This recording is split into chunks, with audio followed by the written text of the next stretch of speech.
Welcome back, everyone. Thank you so much for joining us. My name is Sibulele Sipaca Nomganga, and I am your presenter and host for SAHTAC Women this month of August. We are celebrating women who are doing incredible work in South Africa, in the region, and around the world. And we're having vital conversations about policy changes and how it affects women and girls around the world, but also we're talking about balancing of our roles. What are these roles? And today we have Sakhile Khaweka, who is the project manager for the South African Health Technologies Advocacy Coalition, a coalition that is hosted as a secretariat by the Aurum Institute. Welcome to Sakhile. How are you today? I'm great, thank you, Swilele. I'm happy to be here and having this conversation with you. Yeah, I love Sakhile so much, and one of the things that I've learned about her is that, Mamela, you've got to be super organized when dealing with her. You don't come with manga half-baked stories. She is incredibly organized, and I think this is a part of why you do what you do with the work that you do with coalitions and networks around the world. Tell us a little bit about that. Well, great. I started working as a coalition manager in an organization called WaterAid. I spent 8 years there working as a network coalition manager for media journalists that are working in the WASH sector, that is water, sanitation and hygiene. Okay. And obviously that's working with a whole lot of people in different countries for the region in SAHTAC, and it needed us to really work and coordinate the work at regional level, and that meant a lot of organizing and ensuring that you inform people on time, you organize things on time. So I guess that skill of being organized came up from there, and then moving to PATH, I also had to start managing the SAHTAC coalition, which I still do right now, and I'm really enjoying the work there, as it entails a whole lot of organizing of activities, a lot of communication and planning and working with the different organizations. So I guess that's part of the work. It just trains you to be that. So your work has got to do a lot with juggling, you know, juggling of people, of organizations, of interests, making sure that everybody's interests are heard and are put on the table. I want us to flip the script though, right? Because you seem to be doing the juggling at work really well. How do you juggle being a wife and a mom while having to do the work that you do?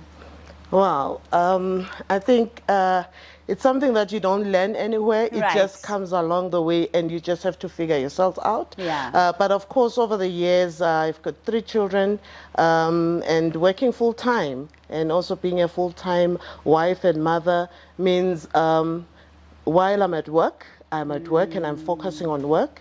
And I think it's really important to get extra help, an extra hand when you are working. Otherwise, you'll just go out of your mind.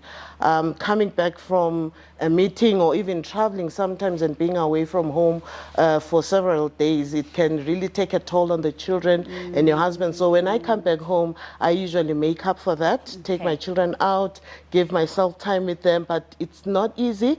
And I think it also talks to how your employer supports you in that. Yes. Yeah, because I think it's really critical that we have supportive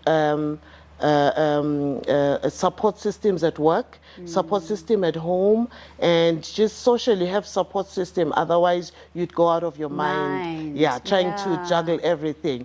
But it's enjoyable. I love being a mother, and I love the work that I do. That's why, because of the support I have, I'm able to give my best, and also the support that I get from my family. It also helps me to give my best at work. Yeah. I hope you have got a pen and paper out and taking down these strategies, because like she said, there's no notebook, there's no textbook for it. You've got to pick it up along the way, and we're here to help you most. We got you. You know this. So Sakhile, what are some of the stereotypes and biases that you've experienced in the workplace that negatively impact on the work that you do? Oh, wow. Stereotypes are the expectations that, for instance, in a meeting, a woman has to be taking down the minutes and notes. Excuse me. Imagine. Imagine. And how some pieces of work are assigned to women because they feel like women can do these things better. So I feel like we have to pull out of that and be assertive enough to stand our ground and refuse even to take more than what we can take, and also to stand up against those stereotypes and be bold and assertive enough to say, I'm not doing this, or I want to do things a different way. So in one of my earlier podcast episodes, we spoke about the fact that there needs to be a creation of safe spaces for women to gather and have conversations about what impacts them socially. But what we haven't spoken about is the creation of safe spaces for women in corporate. How is it that we can support each other as women who are in corporate, climbing the ladder while juggling home and children? Should there be more spaces? Is this what women in corporate want? Because it's easy for us to sit here and say, yes, they want those safe spaces. Do they even want these safe spaces, or are they managing? No, we definitely need those safe spaces. We need people that will champion our cause. We need people that will speak for us.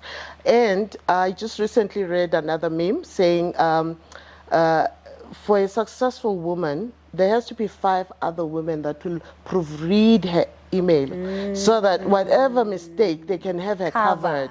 Yeah, so we have to cover each other. We have to uplift each other. We have to speak for each other. We have to mention our names or the names of the people that you're promoting in those spaces where you have access and platform. So we really need each other. We need those safe spaces, and we women have to create them so that we are able to be in those platforms and spaces where we can speak, where we can be heard, where we can bring our ideas without fear of intimidation or stereotypes or having men splaining us. I don't know if people know that terminology. But we've experienced it a lot, where you say something and then some man somewhere comes and says the same point that what you were trying to say was. What she was trying to say was, I mean, really. So why was it important for you to lend your voice today here on SAHTAC Women Podcast? I think that's the same reason. I actually thought maybe I should allow the other SAHTAC women, but I thought really, we women, what we tend to do is to step back because of fear of like we are showing off or we're just being forward. No, if you don't take the risk and the boldness and the big steps, there'll be always somebody pushing you back. So you got to put yourself out there so that you are ahead, so that people can know what you're doing and the difference you're making in your space. No one will speak up for you. Somebody has to push you up. You have to push yourself up. So Sakhile, in closing, what advice would you give women who are trying to find the balance and the harmony between personal and their professional roles?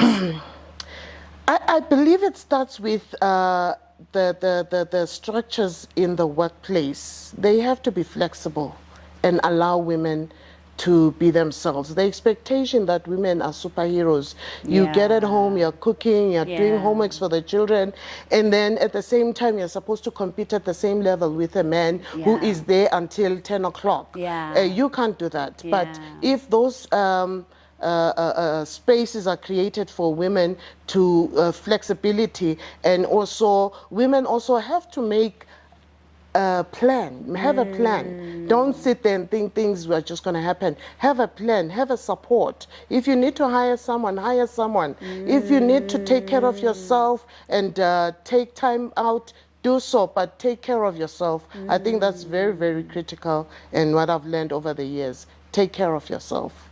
Thank you so much, Sister Sakhile, for joining us today. We stand on the shoulders of giants, and as a young woman presenting the show today, somebody said my name somewhere and somebody said yes. And that is why we really need the message that Sister Sakhile was speaking about today to resonate with each and every one of us. Who would have known I would have been a podcast presenter today, but it's because somebody believed in me when I didn't believe in myself. Thank you so much for joining us. See you next time. Bye. Lovely.